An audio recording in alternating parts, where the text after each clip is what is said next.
Welcome to our channel. So आज के lecture में हम बात करेंगे balancing of redox equation by oxidation number change method. तो एक मैं इक्वेशन लिखूंगा यहाँ पे जो कि एक रिडॉक्स इक्वेशन होगी, उसको हम बैलेंस करेंगे। स्टेप्स मैंने यहाँ पे लिखे हुए सारे, कौन कौन से स्टेप्स को आप फॉलो कर सकते हैं। इन स्टेप्स को हम यूज करेंगे एक एग्जाम्पल को सॉल्व करके, ताकि आप इसको अंडरस्टैंड करें बेटर वे में। सबसे पहले मैं एक इक्वेशन लिखूंगा, एक रिडॉक्स इक्वेशन, फिर हम उसको बैलेंस करेंगे। इक्वेशन एक सिंपल सी मैं लेता हूँ, P plus H in O3 plus H2 that gives to form H3PO4 plus NO। तो सबसे पहला स्टेप जो कि किसी भी आपने रिडॉक्स इक्वेशन को ऑक्सीडेशन नंबर मेथड के थ्रू बैलेंस करना है, तो आपने असाइन कर देना है हर एक जो यहाँ पे मॉलिक्यूल है उसको उसका ऑक्सीडेशन नंबर असाइन कर देना है। यहाँ पे फर्स्ट स्टेप के अंदर मैंने लिखा भी हुआ है असाइन ऑक्सीडेशन नंबर। तो सबसे पहले हम ऑक्सीडेशन नंबर असाइन करेंगे। इससे पहले प्रीवियस लेक्चर में मैं डिस्कस कर चुका हूँ कि ऑक्सीडेशन नंबर कैसे असाइन करते हैं। फर्दर मैं यहाँ पे थोड़ा सा रिपीट भी कर देता हूँ। कोई भी जो एटम जब एलिमेंटल स्टेट में एग्जिस्ट कर रहा होता है, तो फिर उसकी ऑक्सीडेशन स्टेट हमेशा जीरो होती है। मैं यहाँ पे डिफरेंट कलर यूज कर लेता हूँ। तो जो फास्फोरस है यहाँ पे, इसकी ऑक्सीडेशन स्टेट आपके पास हो जाएगी जीरो।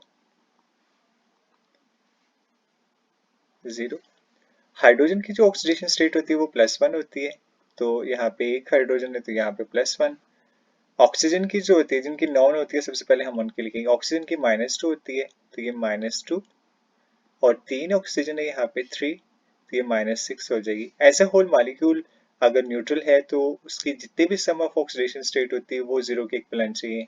तो ये +1 है, ये -6 है, तो नाइट्रोजन की आपके पास +5 होगी, तभी जाके एज ए होल जीरो होगा। वाटर की यहाँ पे आपके पास ये -2 ऑक्सीजन होता है, हाइड्रोजन +1 होता है, 2 हाइड्रोजन है, तो यहाँ पे ये +2 हो जाएगा। +2 -2 net as a whole zero होती है।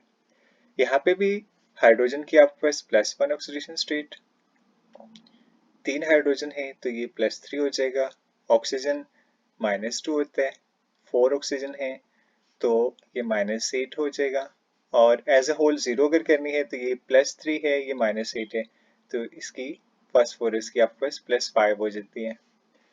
ऑक्सीजन की -2 है और नाइट्रोजन की +2 हो जाएगी। जो इसके ये सबसे पहले आपने ऑक्सीडेशन स्टेट सबको असाइन कर दिए।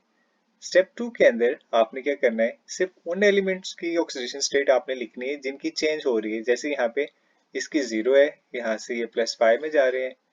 यहाँ पे जो नाइट्रोजन है इसकी +5 है, तो यहाँ पे ये +2 में जा रहे हैं। तो जिनकी चेंज हो रही है सिर्फ हम उन्हीं की लिखेंगे। तो मैं इक्वेशन दोबारा से लिखता हूँ, P plus H NO3 plus H2 gives to form H3PO4 plus NO। तो यहाँ पे मैं लिख रहा हूँ 0, इसकी यहाँ पे होगी थी +5, नाइट्रोजन की यहाँ पे थी +5, और इस साइड पे इसकी होगी है +2। अब आपने क्या करना है, आइडेंटिफाई करना है कि किसकी ऑक्सीडेशन हो रही है और किसकी रिडक्शन हो रही है। इसका सिंपल सा रूल है, अगर ऑक्सीडेशन नंबर इंक्रीज हो रहा है, जैसे ये 0 से +5 में जा रहे हैं, तो इसका मतलब ऑक्सीडेशन है। और अगर ऑक्सीडेशन नंबर कम हो रहा है तो इसका मतलब रिडक्शन है। जैसे ये +5 से कम होके किस में आ गया, +2 में आ गया। तो मैं इसको इस तरह से लिख लेता हूँ, और नाइट्रोजन को मैं इस तरह से लिख लेता हूँ। तो क्योंकि ऑक्सीडेशन नंबर इंक्रीज हो रहा है तो ऑक्सीडेशन हो रही है, लॉस ऑफ इलेक्ट्रॉन है। तो यहाँ पे हम लिख लेते हैं फास्फोरस की ऑक्सीडेशन हो रही है ऑक्सीडेशन, और यहाँ पे रिडक्शन हो रही है। अब कितने इलेक्ट्रॉन्स के थ्रू हो रही है, ये 0 से +5, तो 5 इलेक्ट्रॉन्स लॉस हो रहे हैं। तो हम यहाँ पे लिख सकते हैं 5e नेगेटिव।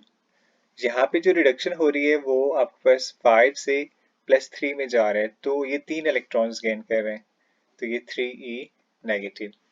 अब आपने क्या करना है, इसी स्टेप के अंदर ही आप balance number of electrons on both side of the equation. तो आपने क्या करना है, इलेक्ट्रॉन्स को बैलेंस कर लेना है। अब ये बैलेंस तभी हो सकते हैं कि यहाँ पे जो 5 इलेक्ट्रॉन्स है, आपने कोई ऐसा डिजिट देखना है कि जिससे मल्टीप्लाई अगर हम इसको और इसको करते हैं, 5 को और 3 को, एक कॉमन डिजिट आना चाहिए। जैसे इसको मल्टीप्लाई पे अगर 3 कर लेते हैं तो ये आपके पास 15 इलेक्ट्रॉन्स हो जाते हैं, और इस 3 को मल्टीप्लाइड बाई 5 कर लेते हैं तो ये भी 15 इलेक्ट्रॉन्स हो जाते हैं।